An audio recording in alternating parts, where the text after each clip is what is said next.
मकर राशि वालों, आप सभी का हृदय से अभिनंदन करते हैं मकर राशि भिंड यूट्यूब चैनल में। बंधुओं, आज का यह जो ज्योतिष का कार्यक्रम है, यह आपके लिए एक बहुत बड़ी चेतावनी लेकर आया है। ध्यान से सुनिए। आपको कुल देवता का श्राप लगा रही है। आपके पूजा घर में पड़ी यह एक बेहद अपशगुनी चीज। जी हाँ बंधुओं, आपको अब सावधान हो जाना है और जितनी जल्दी हो सके इस एक चीज को निकाल कर पूजा घर से बाहर फेंक देनी है, वरना आपकी जिंदगी में भयंकर अनर्थ घटनाएं होनी शुरू हो जाएंगी। और हम जानते हैं बंधुओं कि आप पहले से ही परेशान चल रहे हैं। अब यदि ऐसे में आपने अपने कुल देवता का भी श्राप कहीं ले लिया तो यह आपके लिए बहुत अनिष्टकारी हो जाएगा। आपका जीवन ही नरक में बदल जाएगा। ऐसी ऐसी घटनाएं आपके जीवन में घटित होने लगेंगी जिनके बारे में सोचकर भी आपकी आत्मा कांप उठेगी। भयंकर घाटा, दुर्घटना, अकाल मृत्यु और यहाँ तक कि भयंकर से भयंकर बीमारियां भी हो सकती हैं। और यदि इसका प्रभाव कम रहेगा तब इतना भयानक होगा कि आपके जीवन में धन संपत्ति की पूरी तरह से समाप्ति हो जाएगी। जो भी मेहनत आप कर रहे हैं उसका कोई फल आपको प्राप्त नहीं होगा। समाज में हर जगह आपकी छीछा लेदर होने लगेगी। कहने का मतलब यह है कि आपकी जिंदगी एक भयंकर दुःस्वप्न बनकर रह जाएगी। अब ऐसा क्यों होगा, इसे आप ध्यान से समझिए। जिस इंसान के ऊपर उसके कुल देवी या देवता की कृपा नहीं होती है, उस इंसान के जीवन में हर एक प्रकार की नकारात्मकता के लिए दरवाजा खुला होता है। अब कुल देवी या देवता कौन हैं, इन्हें आप ध्यान से समझिए। ये वो सर्वशक्तिमान दैवीय शक्तियां हैं जो आपके कुल में पिछले सैकड़ों या हजारों वर्षों से पूजती चली आ रही हैं। अब आज के इस भागदौड़ भरी जीवन में बहुत सारे लोग तो अपने कुल देवता या देवी को ही भूल चुके हैं। उनसे कहो कि कुल देवी या देवता की पूजा करते हो कि नहीं करते, उनके नाम की एक माला जाप करते हो, उनको प्रसाद चढ़ाते हो, तो कहते हैं कि गुरुजी हमें तो पता ही नहीं कि हमारी कुल देवता कौन है। बड़ा ही आश्चर्य होता है जब वे इस बात को बड़े ही साधारण तरीके से कह देते हैं। फिर कुछ देर बाद बातों ही बातों में कहने लगते हैं कि गुरुजी हम बहुत परेशान हैं, हमारे यहाँ हर तरह से परेशानी पर परेशानी आती चली जा रही है। लाख कोशिशों के बाद भी घर में सुख और शांति नहीं रुक पा रही है। मेहनत बहुत कर रहे हैं परंतु कोई परिणाम ही नहीं निकलता है और काम धंधा व्यापार भी चौपट होता जा रहा है। लेकिन बंधुओं, ये समस्याएं तो फिर भी बहुत छोटी हैं, लेकिन कुछ लोगों के हमने घर में यह भी देखा है कि उनके घर तो एक के बाद एक दुर्घटनाओं से, बीमारियों से या फिर अचानक ही पता नहीं किसी न किसी अनजान कारण से एक के बाद एक मृत्यु होनी शुरू हो जाती है।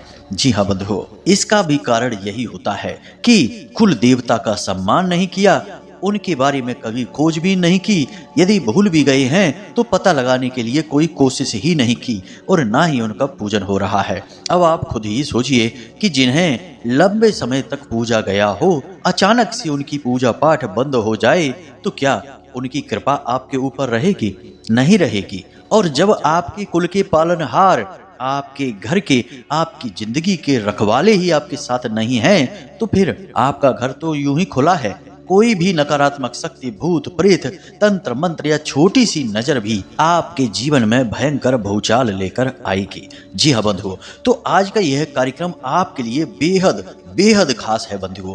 कारण इसका यह है कि आप में से बहुत सारे लोग हैं जिन्हें अपने कुल देवता के बारे में ही नहीं पता है। बहुत सारे ऐसे लोग हैं जो कुल देवता के बारे में जानते तो हैं लेकिन उनका पूजा पाठ साधारण विधि विधान से करने में लगे हुए हैं। नहीं, उनके पूजा पाठ के विधि विधान थोड़े अलग होते हैं। इसी के साथ साथ कुछ लोग पूजा पाठ भी कर रहे हैं अपने कुल देवी देवता का और समय समय पर उनके धाम पर भी चले जाते हैं उनके दर्शन करने के लिए, फिर भी उनके जीवन में भयंकर नकारात्मकताएं हैं।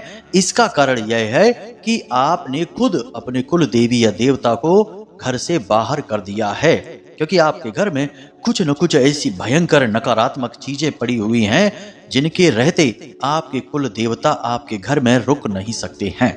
जी हाँ बंधुओं, एक बात याद रखना, आपको हम बता दें कि इस संसार में अंधेरा लाने के लिए मेहनत नहीं करनी पड़ती, मेहनत करनी पड़ती है प्रकाश को लाने के लिए। ठीक इसी प्रकार नकारात्मक ऊर्जाओं को लाने के लिए और जगह पर ठहराने के लिए कोई मेहनत नहीं करनी पड़ती है, मेहनत करनी पड़ती है दिव्य सकारात्मक ऊर्जाओं को एक जगह पर लाने के लिए और रोक कर रखने के लिए। तो अब हम ना केवल आपको उस एक चीज के विषय में बताएंगे जिसे आपको आज इसी वक्त तुरंत अपने पूजा घर से निकाल कर फेंक देना है, बल्कि आपको कुछ और ऐसी चीजें भी बताएंगे जिनके आपके घर में रहते आपके कुल देवी या देवता या किसी भी प्रकार की दिव्य शक्ति आपके घर में नहीं रुक सकती है। इसी के साथ साथ बंधुओं, कुल देवी या देवता को कैसे जाने, क्योंकि कुछ लोगों की समस्या है कि उन्हें अपने कुल देवता के बारे में ही नहीं पता है, तो कैसे उनका आवाहन करें, कौन सी वही क्रिया है जिसके करने से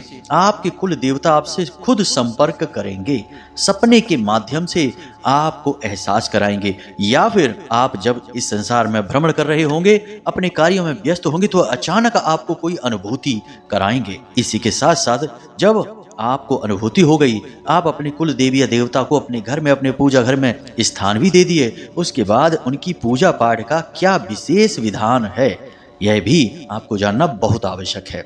यूं ही बस उनकी आरती गा देने से, एक दीपक जला देने से कुल देवता प्रसन्न नहीं होते हैं, उसके लिए कुछ विशेष पूजा पाठ करनी होती है, विधियां हैं, कुछ क्रियाएं हैं, इसके बारे में भी आपको हम बताएंगे। तो कुल मिलाकर बंधुओं, यह जो कार्यक्रम है यह आपके लिए बिल्कुल अमृत के समान है। अब अमृत क्यों? क्योंकि हम जानते हैं कि आपके जीवन में कठिनाइयां कितनी हैं।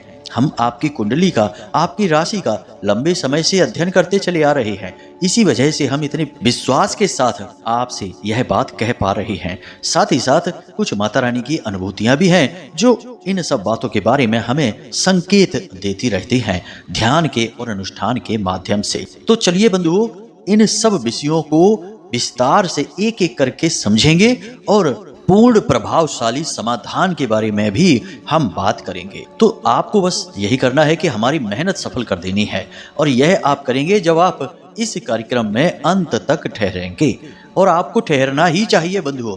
आपने कॉमेडी वीडियो खूब देख लिए, टाइम पास खूब कर लिया, अब समय है जब आप अपनी जिंदगी का बीड़ा खुद अपने ऊपर लीजिए, यानी कि अपनी जिम्मेदारियों को उठाइए और अब अपने मन में ठानिए कि आप किसी भी क्रिया से, किसी भी तरीके से अपने घर को सुंदर बनाएंगे, स्वर्ग के समान बनाएंगे, दिव्य शक्तियों का वास बनाएंगे और देवी देवताओं का निवास स्थान यानी मंदिर के रूप में स्थापित करेंगे। ऐसा करने के लिए आपको हमारे इस कार्यक्रम को अंत तक देखना ही होगा। यह आपके ही जीवन पर आधारित है, तो आप ही तो देखेंगे, यदि आप न देखेंगे तो कौन देखेगा। उम्मीद करते हैं बंधु आप हमारी भावनाओं को भी समझ रहे हैं और हमने जो मेहनत की है उसका सम्मान भी कर रहे हैं। तो अब आप अंत तक अवश्य ठहरेंगे। तो चलिए बंधुओं, इस विशिष्ट अमृतमयी ज्ञान धारा की शुरुआत करें। उससे पहले हम आपसे बस यही करबद्ध निवेदन करना चाहेंगे कि आप माता रानी को आभार अवश्य व्यक्त करें, क्योंकि जगत माई महामाई माँ भद्रकाली की कृपा के बिना तो इस संसार में एक पत्ता भी नहीं हिल सकता है, फिर हमारी और आपकी तो हैसियत ही क्या है। तो चलिए जल्दी से कमेंट बॉक्स में लिखिए, जय माँ भद्रकाली कृपा करो। एक बार नहीं 3 बार लिखना। महामाई बड़ी ही दयालु हैं, उनकी नजर आपके ऊपर आ चुकी है, अब आपके जीवन से सारे कष्ट जाने वाले हैं, हमें पूर्ण विश्वास है। तो चलिए बंधुओं, अब कार्यक्रम में आगे बढ़ते हैं। अब ध्यान से सुनिए बंधुओं, कुल देवता या कुल देवी कौन है यह तो आप अच्छी तरह से जानते ही हैं। हमने भी आपको इसके विषय में शुरुआत में ही कुछ ज्ञान दे दिया है। अब बताते हैं कि कुल देवता की यदि आपके ऊपर कृपा है तो आपका जीवन कैसा होगा। जरा छोटी सी एक झलक लीजिए, फिर आगे बढ़ेंगे। यदि कुल देवता की आपके ऊपर पूरी कृपा है तो सबसे पहले आपका कोई भी काम कभी अटकेगा नहीं। आपके शत्रु आपका बाल भी बांका नहीं कर पाएंगे और घर के सभी सदस्य साथ में बैठकर भोजन करेंगे, एक दूसरे की तकलीफों को समझेंगे। कई बार तो ऐसा होगा कि आप किसी तकलीफ में हैं और आपके बिना कहे ही आपका भाई, आपके पिता या फिर आपका जीवन साथी आपकी दिल की बात को समझ जाएगा। कहने का मतलब कि अद्भुत प्रेम आपके घर में रहेगा। और इन सब से कहीं बढ़कर सभी लोग बेहद मेहनती, ईमानदार और सद्बुद्धि परिपूर्ण रहेंगे। जो भी कार्य करेंगे अच्छा ही होगा और कार्य का नतीजा भी अच्छा ही आएगा। कम मेहनत में बहुत अधिक सफलताएं प्राप्त होनी शुरू हो जाएंगी। और इन सब से कहीं बढ़कर कि कोई नकारात्मक व्यक्ति आपके घर में आ ही नहीं सकता है। यानी कि आप खुद ही समझते हैं कि जो लोग शराब पीते हैं, मांस वगैरह खाते हैं, यानी गलत भोजन लेते हैं या फिर गलत संगतों में रहते हैं, उल्टे सीधे कृत्य करते हैं, ऐसे लोग आपके घर में कभी आ ही नहीं सकते हैं। और यदि जबरदस्ती वे आपके घर में कभी घुस भी आए तो उन्हें आपके घर में बिल्कुल भी अच्छा नहीं लगेगा, उनका जी घबराने लगेगा और वे आपके घर से दूर भाग जाएंगे। और सबसे महत्वपूर्ण बात कि आपके घर में एक अजीब सी, सुंदर सी, बहुत प्यारी सी सुगंध आती रहेगी।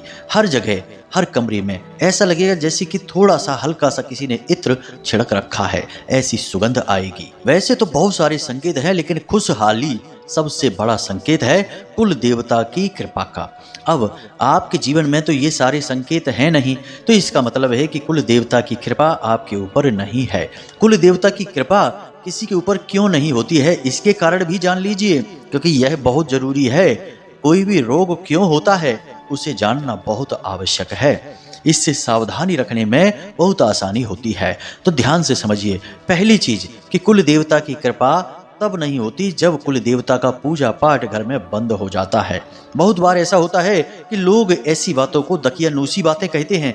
कुछ बच्चे होते हैं, कुछ ऐसे अधकचरी बुद्धि वाले लोग होते हैं जो कहने लगते हैं कि हम इन पुरानी रूढ़िवादी मान्यताओं को नहीं मानते, हम नए जमाने के लोग हैं, तो हम ये उल्टी सीधी पूजा पाठ नहीं करते हैं, हम तो सीधे बस भगवान की पूजा करेंगे।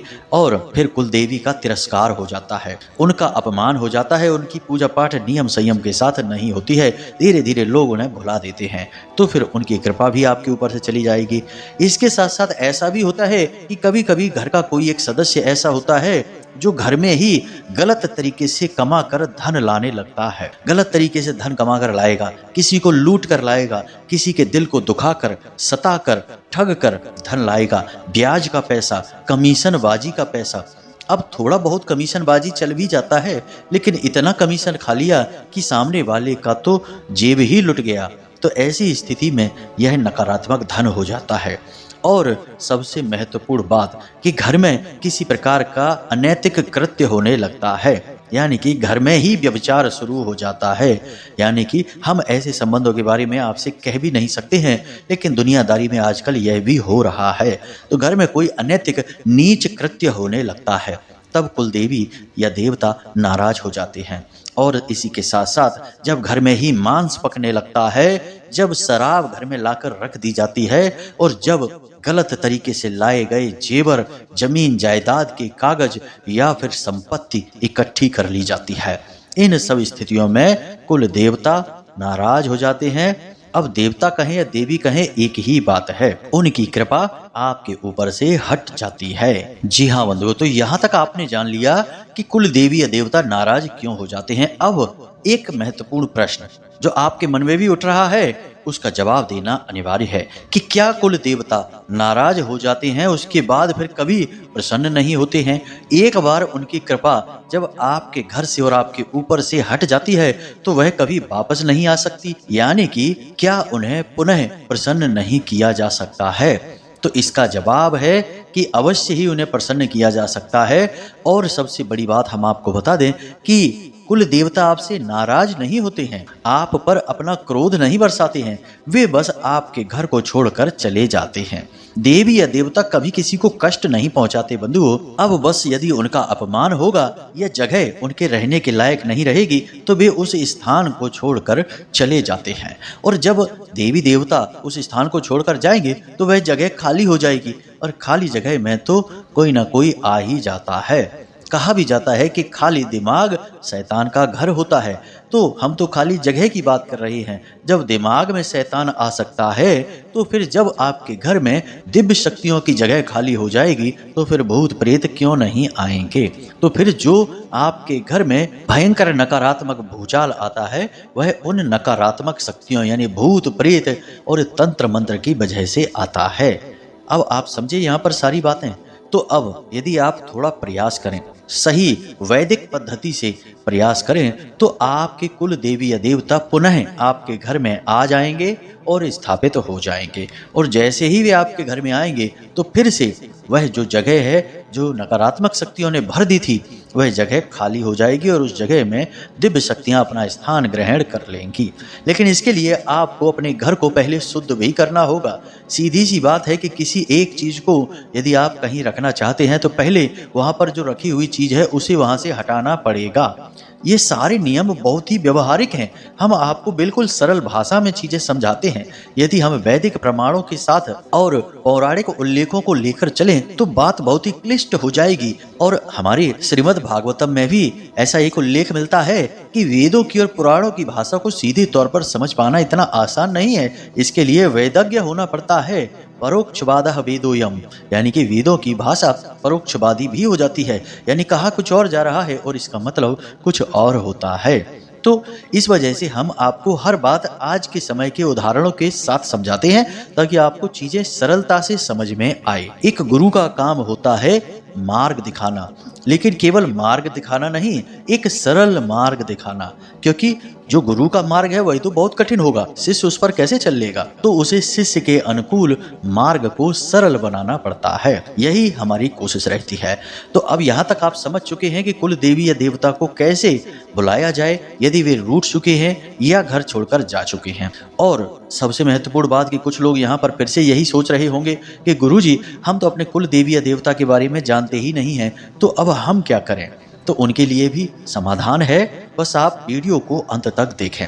तो ध्यान से सुने। सबसे पहले जिन लोगों को अपने कुल देवी या देवता के बारे में ही पता नहीं है कि भैया कौन है हमारे कुल देवता, तो उनके लिए दो तरीके के समाधान बनते हैं। एक तो यह कि आप लोग मेहनत करिए, अपने घर के बड़े बुजुर्गों के साथ अपने परिवार की पुरानी पुश्तैनी जमीन के पास जाइए और वहाँ पर आसपास जो आपके परिवार के पुराने जमाने के जो लोग रह रहे हैं उनसे जाकर चर्चा करिए, बड़े बुजुर्गों से चर्चा करिए और बात करिए। अगर उन्हें पता है तो वे आपको बता देंगे, और यदि नहीं पता है तो फिर इसका दूसरा समाधान है जिसमें कि आपके कुल देवता या देवी खुद आपके सपने में आकर या फिर आपको अनुभूतियों के माध्यम से अपने बारे में बताएंगे। अगर पहला उपाय आपका असफल हो जाता है तो फिर आपको यह दूसरा उपाय करना होगा जिसे हम आगे वीडियो के अंत में बताएंगे। अब हम यहाँ पर आपको बताते हैं कि कुल देवता आपके घर से यदि नाराज हो चुके हैं, जा चुके हैं, यानी अपना स्थान छोड़कर जा चुके हैं, तो उन्हें वापस कैसे बुलाया जाए। अब यहाँ पर एक प्रश्न यह भी उठता है, कुछ लोग सोच रहे होंगे कि गुरुजी आपने तो कहा था कि पूजा घर में पड़ी हुई यह एक अपशगुनी चीज, इसे और आप अभी उसके बारे में तो कुछ बता ही नहीं रहे हैं। तो ध्यान से सुनिए, हम उसके विषय में भी आपको बता देते हैं। वैसे तो हमने आपको इसके विषय में बहुत सारी चीजें पहले ही अभी बता ही दी हैं, लेकिन एक खास चीज है जो आपके पूजा घर में है और उसकी वजह से आपके कुल देवता नाराज होकर आपके घर को छोड़कर जा चुके हैं। वह चीज क्या है तो ध्यान से सुनिए। वह चीज है निर्माल्य। जी हाँ बंधुओं, निर्माल्य क्या होता है अब आप खुद ही समझिए कि मानकर चलिए कि आपने एक जोड़ी कपड़े पहने हैं और उन्हीं कपड़ों को आपने शाम के समय उतार कर बगल में कहीं रख दिया और दूसरे कपड़े पहन लिए अगले दिन। फिर उसके बाद अगले दिन आपने फिर से दूसरे कपड़े उतार कर बगल में कहीं रख दिए अपने ही कमरे में और तीसरे कपड़े पहन लिए। इस प्रकार आपने 8-10 जोड़ी कपड़े बदल लिए, लेकिन पुराने कपड़ों का ढेर आपके कमरे में लगा हुआ है। और जब वह ढेर लगा हुआ है तो सीधी सी बात है कि उसमें कीड़े मकोड़े भी पनपेंगे और वे पसीने से तरबतर या गंदे मैले कुचैले कपड़े हैं तो उनमें गंदगी भी पनपेगी और वहां से धीरे धीरे बदबूएं भी आनी शुरू हो जाएंगी। कहने का मतलब यह है कि वे हैं तो आपके ही कपड़े, आपके ही प्रयोग किए हुए, लेकिन लंबे समय तक यदि वहीं पड़े रहेंगे तो फिर वे आपके पहनने तो दूर आपके छूने के योग्य भी नहीं बचेंगे। यही है निर्माल्य। इसी प्रकार देवी देवताओं का भी निर्माल्य होता है। अब देवी देवताओं का निर्माल्य क्या है? आपने भगवान को बड़े प्रेम से पुष्प चढ़ाए हैं और पुष्प आपने चढ़ने के बाद पहले तो आपने 1-2 दिन तक पुष्प भगवान की अलमारी में ही पड़े छोड़ दिए। उसके बाद आपने उन्हें उठाकर पूजा घर में ही एक बड़ी कटोरी में या एक बड़ी सी टोकरी में या फिर एक डस्टबिन में रख दिए और आपने सोचा कि अब 5-6 दिन के पुष्प इकट्ठे हो जाएं, उसके बाद इन्हें कहीं व्यवस्थित तौर पर रखेंगे या कुछ इनका इंतजाम करेंगे, तब तक वे पूजा घर में ही पड़े हैं। इसी प्रकार अगरबत्ती से निकलने वाला जो पैकेट है वो भी आपने उसी में डाल दिया। इसी प्रकार जो बत्ती आपने जलाई हैं उनमें बची हुई जो बातियां हैं, यानी कि जो रुई की बाती हैं बची हुई जो जल नहीं पाई हैं, उन्हें भी आपने उसी में डाल दिया। तो अब यह जो कचरे का ढेर बन रहा है यह बेशक भगवान से ही जुड़ा हुआ है, उन्हीं पर अर्पित की गई सामग्री है, लेकिन अब यह उनका निर्माल्य है। तो अब यदि आपके पूजा घर में भी ऐसा निर्माल्य इकट्ठा है तो इसे आप तुरंत उठाकर बाहर कर दीजिए, फेंकिए मत। इसका भी इंतजाम है, हम अभी बताते हैं आपको कि क्या करना है, लेकिन इसे अपने पूजा घर में रखा मत छोड़िए, यह बेहद विनाशकारी है। क्योंकि जैसे जैसे यह पुराना होता जाता है यह नकारात्मक ऊर्जा को उत्सर्जित करना शुरू कर देता है और भूतों प्रेतों को आकर्षित करने लगता है। अब भगवान के मंदिर में भी भूत प्रेत आ सकते हैं, क्योंकि भूत प्रेत भी भगवान के ही हैं। आपने देखा है ना कि भोले बाबा के साथ, यानी कि जो देवों के देव महादेव हैं, उनके साथ हर एक ऊर्जा रहती है, भूतों की, राक्षसों की, देवताओं की। तो फिर आप यह मत समझना कि जो भूत प्रेत हैं वो भगवान के दुश्मन हैं, भगवान उनको देखते ही मार डालते हैं। नहीं, ऐसा कुछ भी नहीं है। आप समझिए कि यह सब भगवान की शरण में पलने वाले हैं, हम भी, आप भी, देवी देवता भी और भूत प्रेत भी। तो अब आपको उस निर्माल्य को अपने पूजा घर से उठाकर या तो किसी पौधे की जड़ के नीचे यानी कि मिट्टी में दबा दें, जो पवित्र पौधा है उसकी मिट्टी में दबा दें, या फिर एक थैली में भरकर उसे जल विसर्जित कर दें। यह है निर्माल्य को हटाने का सही तरीका। अब हम आपको बताते हैं कि कुल देवी या देवता का ज्ञान ना होने पर उनके बारे में कैसे पता लगाया जाए, या फिर आपने किसी से सुन लिया लेकिन आपको कैसे पता कि ये आपके कुल देवता हैं भी कि नहीं। किसी ने शायद यूं ही सुनी सुनाई बात आपको बता दी हो। तो इन सब बातों के लिए आप इस प्रयोग को कर सकते हैं। यह प्रयोग शुक्रवार के दिन से प्रारंभ होगा। तो ध्यान से सुनिए, आपको क्या करना है। आपको एक सिक्का चाहिए चांदी का, एक सुपारी चाहिए, एक लौंग का जोड़ा चाहिए, एक इलायची चाहिए, थोड़ी सी हल्दी और थोड़ी सी रोली चाहिए जिसे हम लाल सिंदूर कहते हैं, और थोड़ा सा कलावा चाहिए। इसी के साथ साथ पान का एक पत्ता भी चाहिए। अब आपको यह सारी सामग्री एकत्रित करके शुक्रवार के दिन ही अपने पास रख लेनी है, यानी अपने पूजा घर में रख देनी है। इसके बाद आपको यह प्रयोग प्रारंभ करना होगा। अब आपको यह प्रयोग रात्रि के 9 बजे के आसपास करना है। जी हाँ बंधु, तो ध्यान से सुनिए आपको क्या करना है। सबसे पहले तो आपको एक कलश स्थापित करना होगा अपने कुल देवी या देवता के नाम से। तो कलश स्थापन करने के लिए साधारण सा एक कलश लीजिए, कोई भी कलश हो सकता है, पीतल का कोई लोटा हो सकता है या मिट्टी का कोई कलश हो सकता है। उस कलश में जल भरिए और उसके ऊपर अन्न का एक कटोरा रखिए और उसके ऊपर एक नारियल रखिए। कलश के मुख पर 7 बार एक धागे को लपेटिए, धागा यानी कि कलावा को। उसी के साथ साथ नारियल के ऊपर भी 7 बार कलावे को लपेटिए और उस अन्न के ऊपर उस नारियल को रख दीजिए और उस नारियल के ऊपर एक स्वास्तिक बना दीजिए। यह आपके कुल देवी या देवता के नाम से स्थापित हो चुका है। और जब आप यह कार्य कर रहे हो तो मन में इस मंत्र का उच्चारण करते रहें, ओम कुल देवताभ्यो नमः, ओम कुल देवताभ्यो नमः।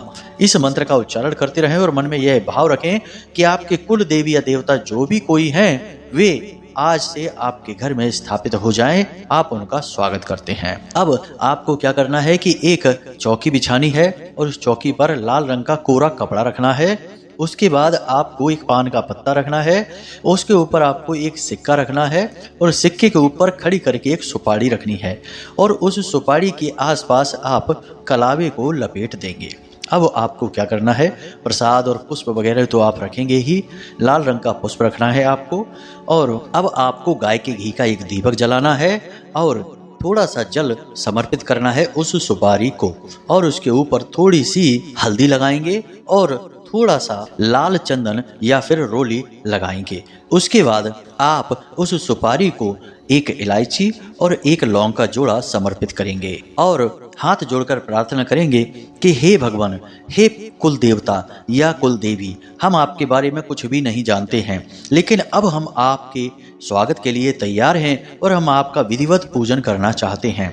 हम चाहते हैं कि आप हमें अपने होने का एहसास कराएं, चाहे सपने के माध्यम से, चाहे किसी भी प्रकार की अनुभूति या संकेत के माध्यम से आप अपने होने का हमें एहसास कराएं।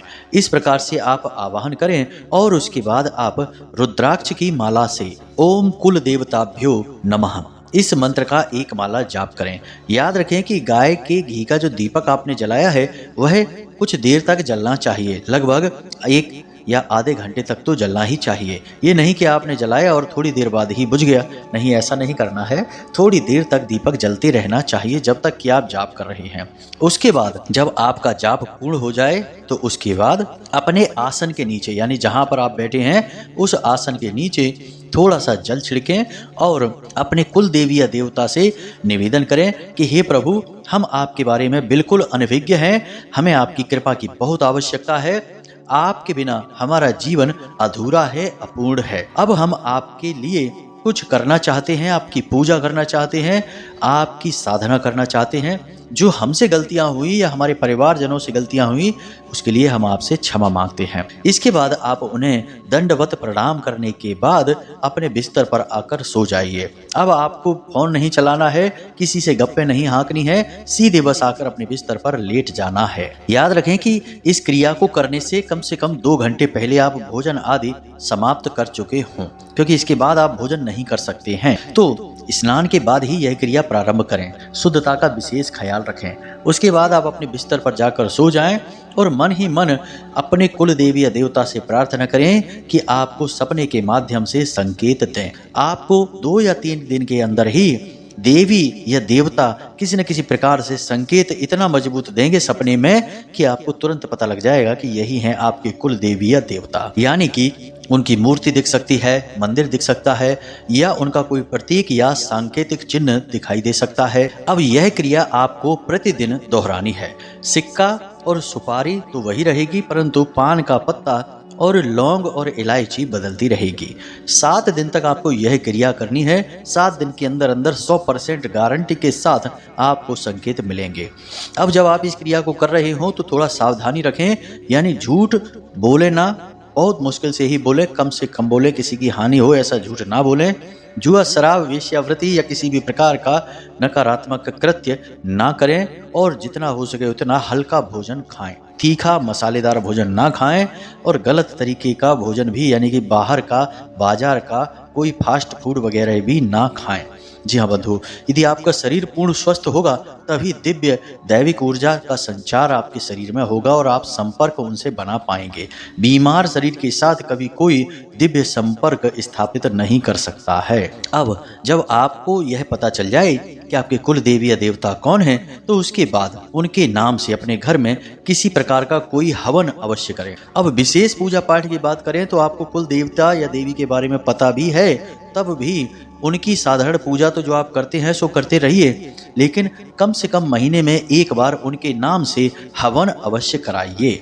हवन की जो आहुतियां होती हैं वे किसी भी देवी या देवता की शक्ति का वर्धन करती हैं और देवताओं को बहुत अधिक प्रिय होती हैं। इसीलिए तो आपने देखा होगा कि पुराने जमाने में हमारे जो ऋषि मुनि हुआ करते थे वे हर बात में हवन यज्ञ जरूर करते थे, क्योंकि यह बहुत आवश्यक है और यह देवी देवताओं को बहुत अधिक प्रिय है।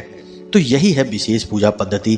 महीने में एक बार कोई ऐसी छोटी मोटी पूजा ही सही रखवा लीजिए जिसमें कि देवी देवता के नाम से कम 108 आहुति हो जाए, बस वहीं से आपका काम हो जाएगा। तो यहाँ तक सारी बातें आपको समझ में आ गई होंगी। अब हम उम्मीद करते हैं कि आप इन बातों को समझेंगे और अपने जीवन में उतारेंगे और इनके परिणाम आपको जब महसूस होंगे तो आप इन्हें लगातार जीवन भर दोहराते रहेंगे और परिणाम आपको मिलेंगे ही, हमें पूर्ण विश्वास है। तो इसी के साथ साथ आज के इस कार्यक्रम को समाप्त करते हैं। अब यदि कोई प्रश्न आपके मन में उठे तो आप बेफिक्र होकर कमेंट करके पूछ लें या फिर व्हाट्सएप नंबर पर मैसेज करके भी पूछ लें। हमें जब समय मिलेगा तो हम आपके प्रश्नों के जवाब अवश्य देंगे ही। इसी के साथ साथ आज के इस विशेष कार्यक्रम को समाप्त करते हैं। हमेशा हंसते रहिए, मुस्कुराते रहिए, सकारात्मक रहिए और दिन में एक बार मंदिर अवश्य हो आइए, क्योंकि आपका उद्धार तो उन्हीं की कृपा से होना है।